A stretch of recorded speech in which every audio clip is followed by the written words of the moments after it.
আসসালামু আলাইকুম। আর একটা ভিডিও শুরু করলাম।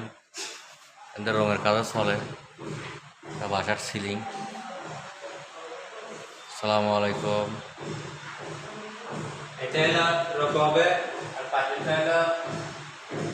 এগুলো সব লিগারা কাম আর সব ডুগুর কাম। এখানে কোনো বকর থাকার কাজ নাই। ওয়াল সহ ডুগুয়া যাচ্ছে। এটা প্রায় আমাদের একটা প্রজেক্ট শুরু করছি। এই প্রজেক্টটা প্রায় 20 লাখ টাকার মতো বিল এখানে আসবে সবগুলোই। এখানে ওয়াল সহ মানে সেইরকম কাজ হবে। এই যে এটা একটা বানাই দিছি, এই শোকেস বানাইছি। এটা মাঝখানে এটা জালি কাটিং হয়ে দেব, ঠিক আছে। এটা হচ্ছে ডিজাইন। এটা আবার কেউ মোটিফাই করে, অনেক লোক ডিজাইন দিতে চাই না ফেসবুকে, তারপরে দেই বিভিন্ন